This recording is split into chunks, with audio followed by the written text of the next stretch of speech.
CuSO4 copper sulphate विलयन को 1 ampere की धारा से 900 सेकंड तक वैद्युत अपघटित किया गया। कैथोड पर निक्षेपित कॉपर के द्रव्यमान की गणना कीजिए और कॉपर का परमाणु भार 63 हमें दे रखा है।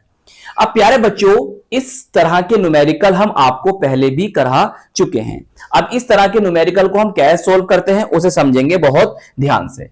देखिए, सबसे पहले आपको क्या करना है, जो वैल्यूज हमें दे रखी हैं, जो मान हमें दे रखे हैं, उसे सबसे पहले आप लिखिए।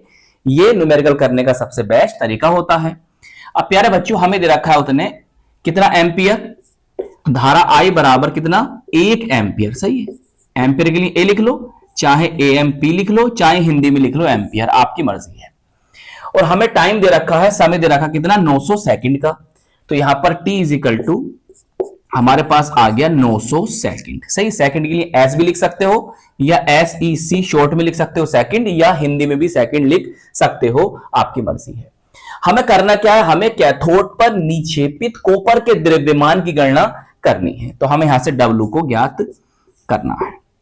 प्यारे बच्चों, यह है आपके पास कौन, कॉपर सल्फेट। जलीय विलीन में जाता है तो क्या बन जाता है, CuSO4 को अगर तोड़ोगे तो क्या कायम टूटेगा, Cu2 पॉजिटिव और SO4 2 नेगेटिव। सही है, ये बात याद रखो, ऐसे टूटता है ना। अब कैथोड पर निक्षेपित हो रहा है कॉपर, तो कैथोड पर कैसी अभिक्रियाएं होती हैं, कैथोड पर होता है अपचयन रिडक्शन। सही, तो हम यहां पर इसकी अर्सेल अभिक्रिया लिखेंगे। तो कॉपर आयन Cu2 पॉजिटिव जलीय विलयन के अंदर, तो एक्वस, भाई आयन कहां होते हैं, जलीय विलयन के अंदर होते हैं, एक्वस सॉल्यूशन में होते हैं। तो AQ का मतलब क्या होता है, एक्वस होता है, एक्वस बोले तो जलीय होता है।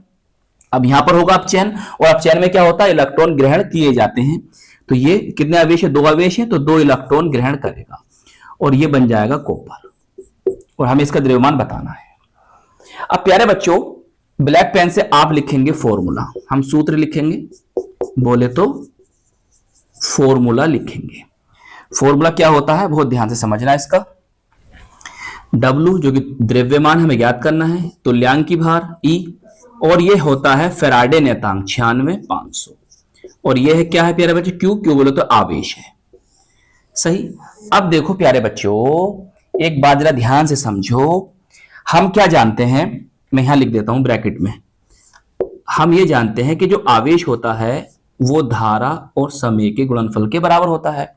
तो हम Q के स्थान पर ये लिख सकते हैं, जी सर बिल्कुल लिख सकते हैं हम।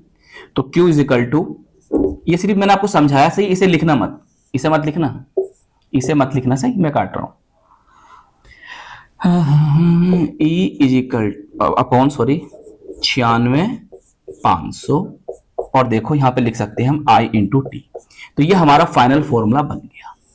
ये कैसे निकालेंगे उसकी टेंशन मतलब बताऊंगा। E का मान, तुल्यांकी भार का मान कैसे निकालते हैं वो मैं समझाऊंगा।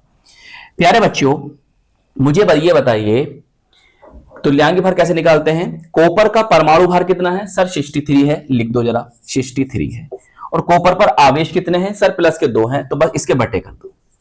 कॉपर का परमाणु भार और कॉपर के आवेश, कॉपर का परमाणु भार बटे कॉपर का आवेश, कॉपर का परमाणु भार बटे कॉपर का आवेश, इस तरह से कॉपर का तुल्यांकी भार निकलेगा। और नीचे क्या है 96,500। बोलिए, धारा हमें दे रखी है कितनी 1, और समय हमें दे रखा है कितना 900 सेकंड। इस 0 से 2 0 चले जाएंगे। सही, थोड़ा सही करके लिख लेते हैं इसको, ये हो जाएगा 63 इंटू 9, और नीचे प्यारे बच्चों इतना बनेगा। अगर आप देखें तो इन दोनों गुणा कर लें तो ये बन जाएगा कितना 567, और नीचे बन जाएगा प्यारे बच्चों आपके पास 1930। और जब आप इसे भाग करोगे प्यारे बच्चों तो आपका आंसर आएगा 0.2938 ग्राम। सही, तो इतना कॉपर जो होगा कैथोड पर निक्षेपित होगा, विलीन होगा, जमेगा। ये होगा इस न्यूमेरिकल का आंसर। चलिए नोट कर लीजिए। तो आई होप ये न्यूमेरिकल आपको बहुत अच्छी तरह से समझ में आ गया होगा। तो प्यारे बच्चों, इस वीडियो को लाइक कीजिएगा, अपने दोस्तों में, अपने साथ के पढ़ने वालों में जरूर शेयर कीजिएगा, और अगर चैनल पर नए हैं तो चैनल को सब्सक्राइब भी कर लीजिएगा। हम मिलेंगे आपको इसकी नेक्स्ट वीडियो में। जय हिंद, जय भारत।